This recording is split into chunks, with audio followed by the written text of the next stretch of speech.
Assalamualaikum warahmatullahi wabarakatuh. Selamat pagi, menjelang siang, salam sejahtera. Yang saya hormati Bapak dan Ibu Dewan Juri Lomba Inovasi Daerah Kabupaten Cirebon tahun 2023. Yang saya hormati hadirin semuanya. Pertama-tama, izinkanlah saya memperkenalkan diri saya terlebih dahulu. Perkenalkan, nama saya Ingrid Agustina. Saya merupakan mahasiswi aktif STMIP di Cirebon semester 5. Di sini saya akan memaparkan presentasi saya yang berjudul Inovasi Gede Teknologi Berbasis IoT dengan menggunakan aplikasi GDTech dan monitor menggunakan Telegram untuk meningkatkan daya saing dan meningkatkan target penjualan minuman Kabupaten Cirebon.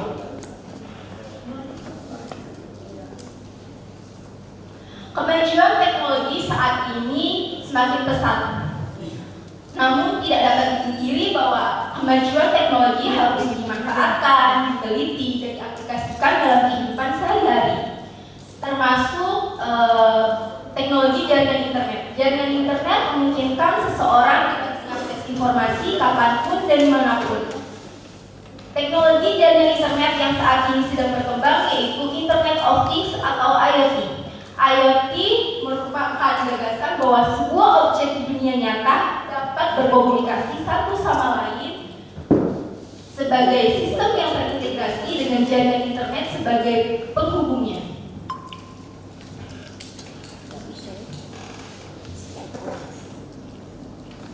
Tujuan dari inovasi gede teknologi yaitu meningkatkan kualitas produk minuman. Di Kabupaten Cirebon, UMKM masih peracikan itu manual. Manual itu masih dengan tangan manusia. Nah, di sini yaitu peracikan secara otomatis dengan menggunakan teknologi IoT, yaitu tujuannya meningkatkan kualitas produk minuman. Yang kedua yaitu meningkatkan efisiensi pembuatan. Peracikan manual biasanya membutuhkan waktu kurang lebih 5 menit. Di sini, inovasi gede teknologi yaitu mengurangi peracikan minuman yang biasanya membutuhkan waktu 5 menit. Yang ketiga yaitu memudahkan transaksi pembayaran. Inovasi ini tujuannya yaitu memudahkan transaksi pembayaran. Di dalam inovasi gede teknologi yaitu memiliki dua metode pembayaran. Yang pertama yaitu metode pembayaran tunai dan yang kedua metode pembayaran non tunai. Di Indonesia tidak semua orang membayar itu semuanya dengan tunai. Ada yang lebih suka atau lebih memilih dengan non tunai seperti QRIS, Pay dan pembayaran digital lainnya. Yang keempat yaitu meningkatkan penjualan. Sasaran dari inovasi gede teknologi yaitu implementasi gede teknologi berbasis IoT pada bisnis minuman. Yang kedua yaitu meningkatkan kualitas produk. Yang ketiga yaitu efisiensi pembuatan atau peracikan minuman dengan otomatis yaitu dengan menggunakan teknologi IoT atau Internet of Things. Yang keempat yaitu pengalaman konsumen yang memuaskan. Dengan implementasi gede teknologi berbasis IoT, meningkatkan kualitas produk, efisiensi pembuatan yang singkat, pembayaran yang mudah dengan dua metode, diharapkan konsumen dapat puas dari inovasi gede teknologi. Yang kelima yaitu peningkatan penjualan. Novelty atau kebaruan dari inovasi bisnis minuman kekinian yaitu penerapan IoT dalam bisnis minuman. Di Kabupaten Cirebon, peracikan minuman atau bisnis minuman itu masih dengan manual atau tangan manusia. Nah, di sini yaitu kebaruannya penerapan IoT dalam bisnis minuman. Yang kedua yaitu peracikan otomatis. Jadi peracikan itu dengan mesin. Yang ketiga yaitu pemantauan real-time.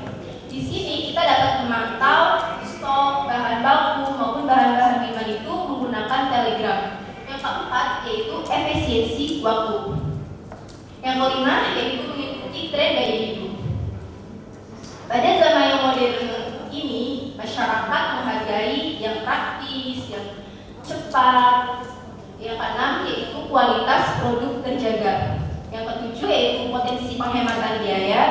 Mungkin kalau di kedai-kedai yang peracikannya secara manual mungkin membutuhkan karyawan 3, 2 di sini ada karyawan 1 menjaga kedai. Yang ke-8 yaitu daya saing di industri minuman.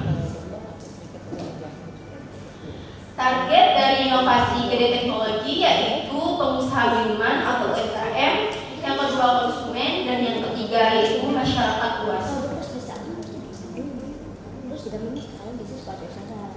Di sini ada proses bisnis dari kedai teknologi, yaitu ada yang pembayarannya menggunakan non tunai dan ada tunai. Di sini kalau pembayarannya non tunai dimulai dari tampilan layar login. Di dalam layar login itu terdapat username dan password. Kemudian kita memasukkan username dan password. Apakah password itu sudah sesuai atau tidak? Jika salah satu password atau username tidak ada di database, maka akan kembali ke layar login. Setelah sukses memasukkan username dan password, maka konsumen diarahkan untuk melakukan pembayaran pada finish. Yang selanjutnya yaitu tampilan layar bentuk pesanan. Di situ konsumen dapat memilih atau order pesanan minuman sesuai yang diinginkan.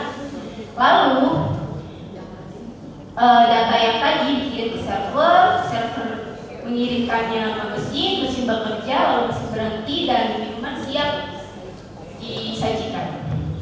Untuk pembayaran yang tunai yaitu dimulai dari tampilan layar login, lalu memasukkan username dan password. Apakah username dan password itu sesuai atau belum? Jika ada salah satu username atau password yang salah atau tidak ada di database, maka akan kembali lagi ke layar login. Lalu setelah itu masuk ke tampilan layar menu pemesanan.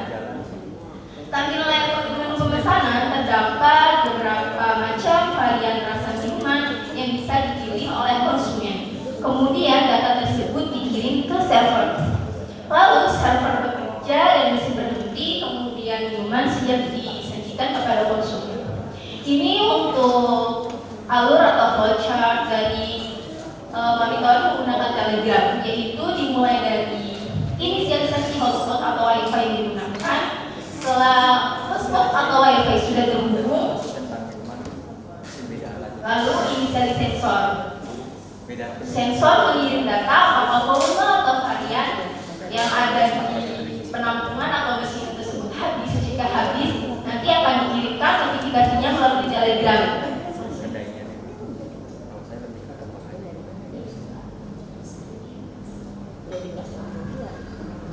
Inputnya yaitu hubungkan power supply dengan listrik AC. Yang kedua, lihat apakah kedai sudah terhubung dengan WiFi atau belum. Jika kedai sudah terhubung dengan WiFi, maka kedai siap digunakan. Yang ketiga, yaitu setelah kedai sudah terhubung ke WiFi, selanjutnya buka aplikasi kedai. Di aplikasi ini terdapat dua metode pembayaran, yaitu tunai dan non tunai. Dan untuk bot Telegram itu untuk memantau kapasitas dari bahan-bahan produksi seperti varian rasa, jelly atau full cream. Jika varian rasa atau susu full cream atau jelly habis, nanti akan dikirim datanya melalui Telegram.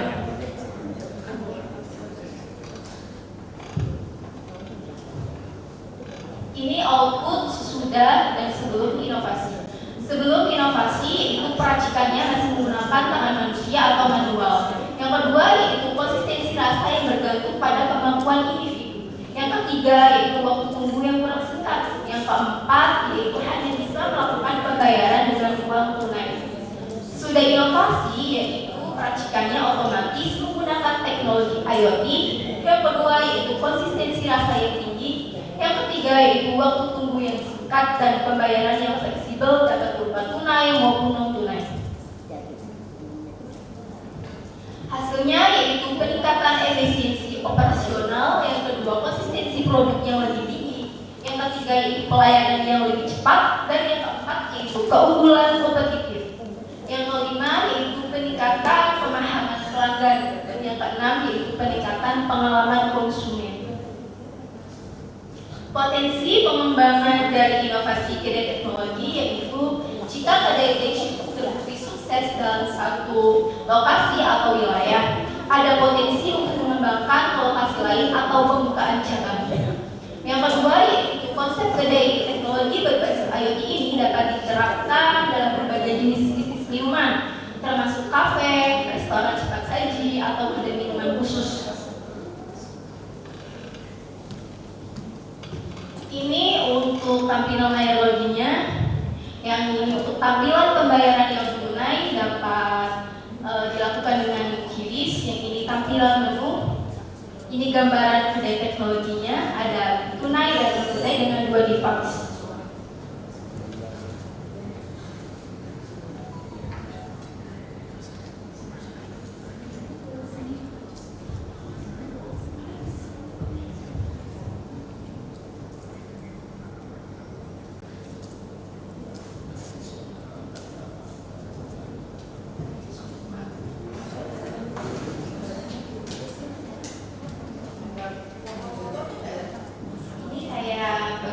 Ide atau inovasi.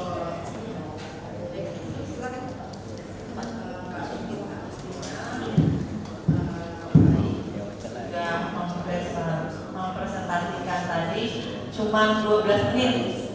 Ya, baik.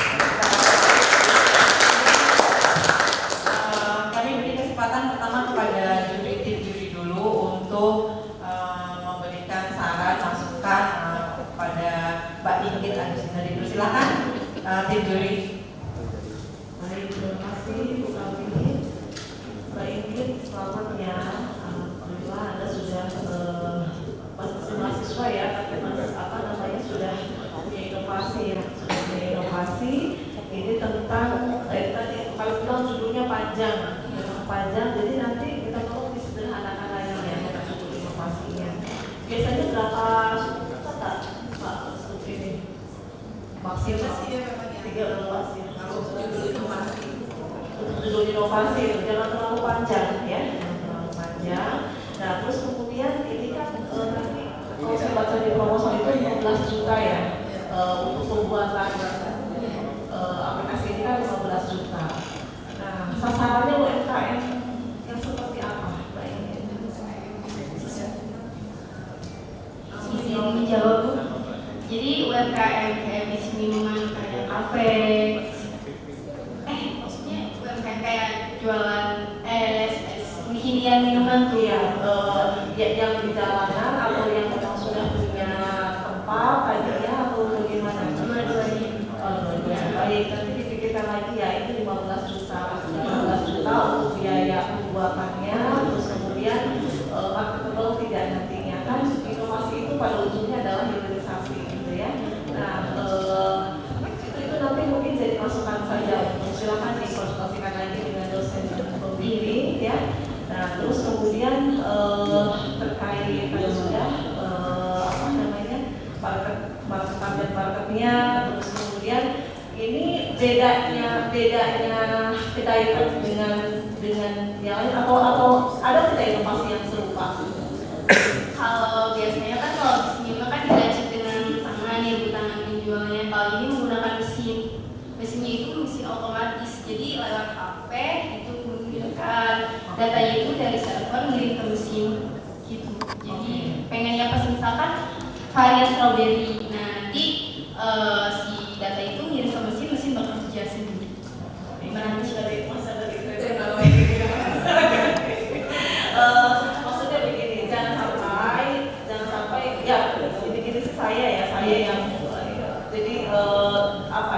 jadi malah jadi apakah itu akan membersihkan atau seperti apa? Jadi marketable tidak begitu ya. Nanti coba ini lagi, terus kemudian di latar belakang tambahkan. Sebenarnya sama ini masukannya untuk semua inovator ya yang hari ini hadir. Jadi di latar belakang itu disampaikan idenya ini dari mana, kemudian apakah original atau tidak. Ketika ada ide orang lain sebelumnya, pengembangannya di sana begitu ya. Itu nanti harus disampaikan di latar belakang. Mungkin itu dari saya dari ya. Sebenarnya saat baca proposal proposal dan saat mendengar presentasinya ada beberapa kebingungan. Ini ada pakai Telegram, lalu ada aplikasi, lalu ada device teknologi yang nempel di kedainya. Nah, itu terlalu banyak instrumen yang mau dipakai dalam inovasi ini. Apakah dan mencoba menyelesaikan dari mulai dapur sampai sales, sampai penjualan. Nah, apakah inovasinya itu mungkin dipilih dipercepat di dapur saja, otomasi tentang otomasi perakitannya, atau di kenyamanan dalam melakukan pembayaran. Itu lebih bagus jika menyasar salah satu aspek saja, tapi fokus dan jelas mapping di awal kenapa dibutuhkan itu. Nah, dari proposalnya saja kurang jelas saat berbicara latar belakang ini minuman, apakah itu jamu kan minuman racikan sebenarnya kan, tapi itu melalui proses yang panjang, diperas, direbus dan lain-lain. Apakah ini yang dituang-tuang saja? Nah, berarti bisa dikasih contoh minuman yang mau disasar itu seperti apa gitu? Apakah kayak mixway atau kayak pop ice gitu? Itu agar yang baca tuh skalanya tuh di pop ice, skalanya tuh di kopi kekinian. Ya, gitu. Jadi terlalu banyak yang dilibatkan, yang membaca jadi bingung dan udah ngomongin tentang misalkan ini meningkatkan penjualan. Apakah ini dengan otomasi itu otomatis penjualan akan meningkat? Kadang relakan orang harus install dulu. Tidak, jadi ini aplikasi buat kedai kita aja Mas. Jadi kayak misal ada pembeli itu langsung, kalau yang mau nonton itu langsung nyekin sendiri sudah ada. Jadi aplikasi itu buat publik, untuk operasional kita aja. Iya, nah itu juga nggak ketahuan gitu, nggak jelas di pendengar dan di proposal tuh. Iya. Iya. Sehingga saya salah tafsir gitu. Iya, saat melihat ini, aduh mau beli aja kopi dulu. Ya, itu sehingga menimbulkan pertanyaan, ini apakah saat saya mau beli harus loading dulu, padahal sekarang kiri tinggal scan gitu, kenapa harus bayar?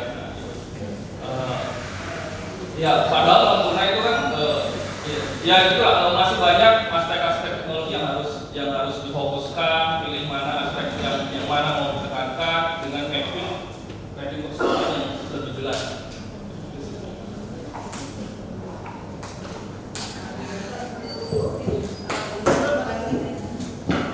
Sedikit aja Mbak, saya sudah baca artikel ini dan kayaknya ada mirip juga dengan judul artikel judul inovasi yang lain gitu kan. Tapi nggak apa-apa, dengan adanya presentasi ini kita pengen tahu gitu kan ya, gimana sih yang paling pertama ada kaitannya atau persamaannya, ataukah lebih khusus lagi di presentasi ini. Selamat ya Mbak, saya pilih sama kamu. Lomba zaman dulu saya kayak gini gitu kan ya, ikut-ikutan lomba kayak gini, kayaknya lebih pinter deh gitu kan ya. Karena zaman saya S1 tuh ya cuma main, jajan, pulang gitu kan. Tapi Mbak sudah langsung inovator gitu, ikut lomba dan berani gitu kan. Hati-hati besok hati-hati, habis ini kayak kan ngomongnya nih. Terus kayak gitu biasanya ya Mbak, tenang. Seperti itu. Salam juga buat dosen pembimbingmu ini. Ada seorang di belakangmu, yang menyemangatimu untuk berani untuk daftar pada lomba ini. Tapi ketika saya membaca ini kok garing garing gitu, nggak ada greget-gregetnya. Kalau saya ini sebagai orang kaya yang akan membuat inovasi, saya harus yakin dulu, ya kan? Jadi ketika di latar belakang seperti yang disampaikan oleh Pak Faruk, ya apa ya garing menurut saya. Saya sendiri kalau beli minuman, ya di minuman kedai-kedai kayak gitu, itu kalau nunggu bisa 20 menit Pak. Ya Allah, udah panas, udah ngeliatin gambarnya coklat-coklat gitu kan ya, kok lama gitu. Itu pun nggak lama loh sebenarnya. Kadang-kadang mereka sudah ada sasetan khusus, ya minuman apapun sudah ada sasetan. Dikocok-kocok dulu, dihias-hias dulu. Saya beli 1, coba 5 kali berapa menit. Nah, harapan di latar belakang Mbak bisa lebih membumi, tampilkan cerita-cerita itu, sehingga saya oh iya ya, coba kalau nggak kelamaan, coba dari rumah saya sudah niatan dulu nih, dandan dulu, pakai jilbab dulu, begitu nyampe udah jadi, tidak menunggu lagi. Jadi ceritakan itu ya Mbak ya, ceritakan itu. Yang kedua, awalnya ketika membaca inovasi ini, wah UMKM nih, saya kan orang pro UMKM gitu ya, pro UMKM. Saya berharap juga minumannya jamu, karena kalau orang tua udah mulai anti gula-gulaan ya. Iya gitu, gula-gulaan. Tapi tampilannya kok minuman kekinian gitu. Tapi kalau jamu memang bagusnya adalah fresh, itu rada-rada kok gimana ini? Nah itu rada-rada ambigu yang masih kita belum bisa yakin banget untuk bisa ini. Jadi kami para dewan juri ini di sini bukan cuma soal menakalan, tapi lebih indah nantinya. Mungkin nanti pas presentasi di tingkat provinsi lebih kuat, gitu ya Mbak ya. Iya. Terima kasih.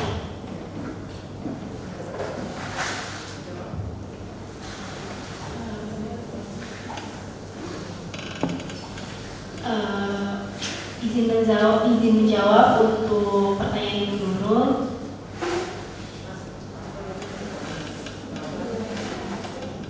Izin menjawab untuk pertanyaan Pak Baru.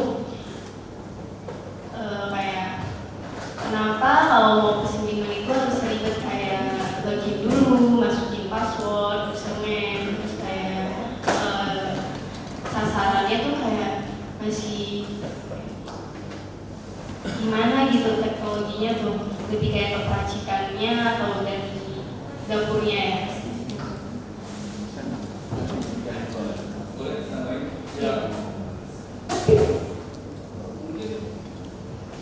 Jika dengan model seperti ini, bagusnya menurut saya malah jualan franchise. Jualan franchise dengan yang tidak perlu mentraining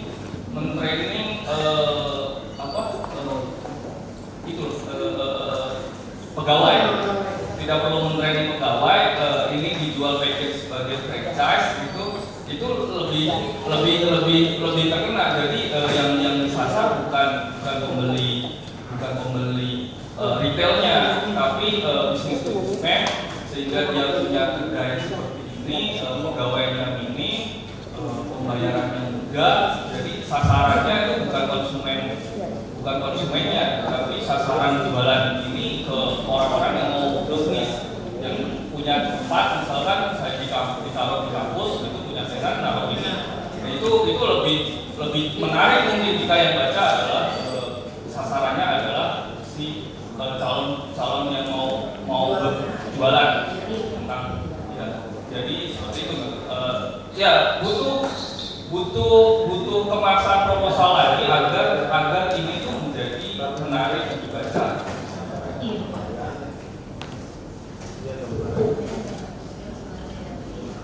Baik, terima kasih tim juri, Pak Maruf, Bu Cita dan Bu Nurul. Nanti ditambahkan atau diberikan lagi untuk proposalnya yang bisa naik lagi ke tingkat provinsi ya. Tadi usulan dari tim juri ya. Nah, untuk peserta lainnya dari perangkat daerah maupun para peserta sendiri, saya beri kesempatan ini masih ada waktu 6 menit untuk 2 orang penanya. Silakan barangkali ada yang bertanya.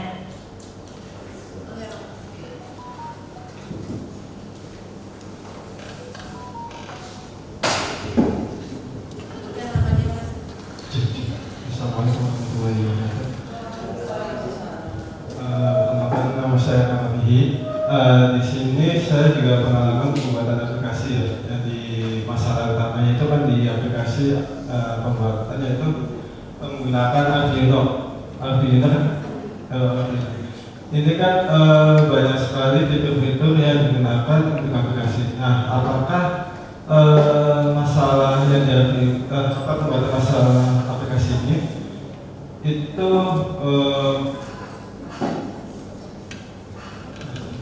apakah dalam pembuatan aplikasi ini dia sekali dicek itu atau sekali pemrograman itu langsung berhasil atau tidak? Yang pertama. Yang kedua, apakah memiliki stakeholder dalam pembuatan aplikasi ini dan bisnis ini? Oke, itu aja. Baik, mungkin menjawab Pak. Untuk pembuatan aplikasi maupun ini kan tidak berhasil pertamanya. Jadi ada gagal kayak sensornya, terus pompa mininya, terus di Arduino-nya sama pembuatan aplikasi menggunakan Flutter buat menu pemesanan banyak error, jadi harus kayak perbaiki terus. Desainnya kan pakai Figma, desain buat ini apa? Kedainya. Terus untuk stakeholdernya itu saya, terus dosen pembimbing yang membimbing mengarahkannya, yang biaya itu kayak ini apa sih? Perancang IoT gitu maksudnya.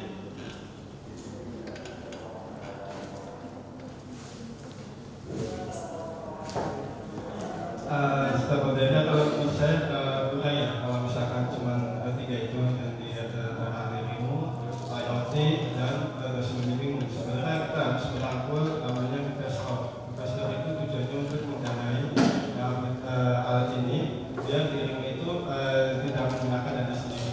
Itu sih. Iya.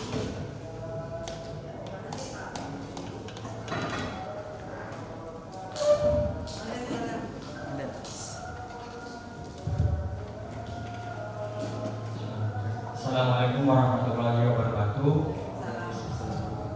Perkenalkan, nama saya Bagus Pawan dari STIMIK Cirebon. Izin menambahkan ya untuk yang tadi stakeholder ya, kan investor ya. Kalau misalkan kita langsung ke investor, tetapi ini kan alatnya masih dalam bentuk perancangan gitu. Jadi ketika kita ke investor, takutnya si alat ini nggak jadi gitu. Jadi kan ketika alat ini nggak jadi, malah kita nggak enak ke investornya gitu. Jadi sebenarnya inovasi ini lagi dikembangin. Dalam proses pengembangan. Jadi ketika kita langsung ke investor, tapi kan kita belum tahu nih alat ini tuh jadinya kapan gitu. Terus sama yang tadi untuk aplikasinya ya. Sebenarnya ketika kita udah ketika kedainya udah ditaruh di tempat, misalkan di alun-alun gitu ya. Nah, si aplikasi ini tuh udah langsung ke layar aplikasi itu udah langsung itu yang tunai sama yang tunai. Jadi nggak harus login lagi. Jadi login itu hanya di awal. Untuk kayak misalkan baru buka kedai itu kan harus login dulu. Nah, ketika udah login satu kali udah nggak perlu login lagi itu. Jadi nggak bolak-balik login lagi enggak. Jadi kemungkinan besar kayak gitu aplikasinya. Terima kasih. Assalamualaikum warahmatullahi wabarakatuh.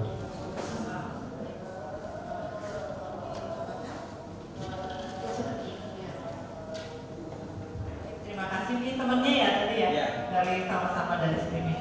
Baik, saya rasa cukup ya, tim juri nanti lebih tadi masukan dari tim juri ya, juga dari Pak Kapabi itu nanti dicatat biar nanti untuk memperbaiki proposalnya gitu ya. Nanti kan ketika kita masukkan kita masukkan ke dalam kompetisi yang lebih tinggi lagi, itu sudah siap. Kalau kan walaupun di sini masih dalam tahap rancangan ya Mas ya, karena tadi dengan biaya 15 juta ya Bu Cita ya, ini kan kalau misalnya kita tawarkan, berarti kan tadi Mas Kapabi menyampaikan harus ada investor gitu ya. Nah, investor berarti kan mesti ada komunikasi seluruhnya menjelaskan tentang teknologi ini ya. Kemudian tadi kan Bu Cita bilang, ini emang saya baca kan panjang, nanti bisa disingkat kan, misalnya jadi Kitech atau apa, kayak tadi kan ada judul nih Sambila gitu ya, Sambara gitu kan, sama warga gitu kan, sudah banyak. Jadi yang mudah diingat tuh, yang mudah diingat sama